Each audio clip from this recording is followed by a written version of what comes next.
ini adalah rangkaian daripada sebuah peristiwa yang sudah berlarut-larut lebih kurang 3 tahun, di mana diantaranya adanya korban-korban daripada konflik, terutama di umat Islam. Untuk itu, pemerintah daerah mengusulkan ke pemerintah provinsi untuk dapat menyantuni bagi orang-orang yang korban di dalam peristiwa konflik tersebut. Dana yang kita dapat dari provinsi itu lebih kurang 1,5 miliar. Kabarnya sudah ada yang terpakai ya Pak? Belum. Sampai hari ini belum ada. Jadi yang berhak menerima uang itu siapa nanti Pak? Ya, sesuai dengan arahan dari provinsi itu terpulang kepada kewenangan pemerintah kabupaten. Dalam hal ini terdiri dari tim rekonsiliasi.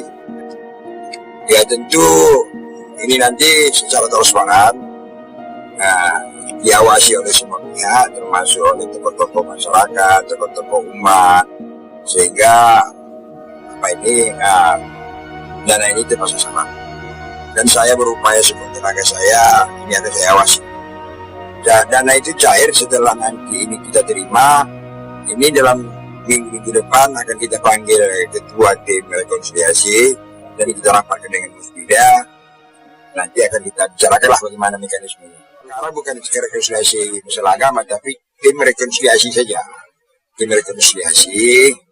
Ini ketuanya adalah Kepala Kesbanglemas. Namanya Pak? Haji Suan. Bahwa apa yang kami serahkan pada hari ini adalah hasil daripada verifikasi tahun lalu.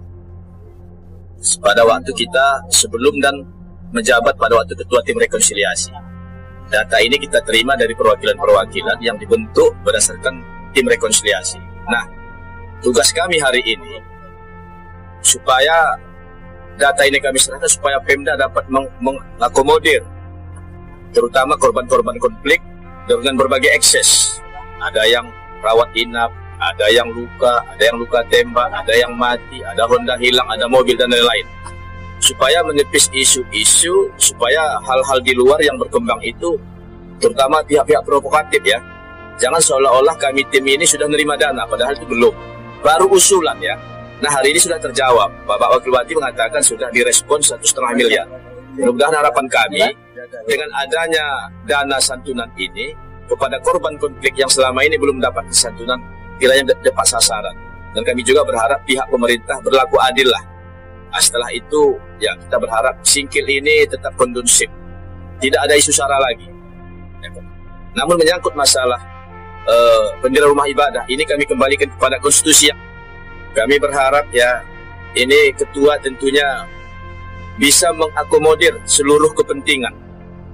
Jangan hanya ya di saat jam dinas saja. Saya mengalami di saat jadi ketua, saya welcome 24 jam supaya tidak menjadi isu-isu yang tidak sehat. Kalau hanya nanti tidak diladeni atau dilayani hanya pada waktu jam dinas, ini terus terang saja kan. Ya masyarakat jauh-jauh datang tiba-tiba diabaikan, akan terjadi isu-isu yang tidak sehat. Kalau berbicara tentang rekonsiliasi berikutnya saya mungkin no comment ya. Tapi kalau masalah umat ya dari awal kita juga ikut bahu-membahu bagaimana supaya umat ini tidak ada terpancing isu-isu radikal. Ya. Kita luruskan, apalagi ya kita ini umat Islam Aceh Singkil ini ada sedikit masalah langsung orang mempetonya seperti intoleran. Kita berharap kita tepis itu karena kita yakin negeri kita ini negeri Betuah, negeri Syekh Abdul Singkili, ulama besar yang mengharumkan nama Aceh Singkil dan Aceh.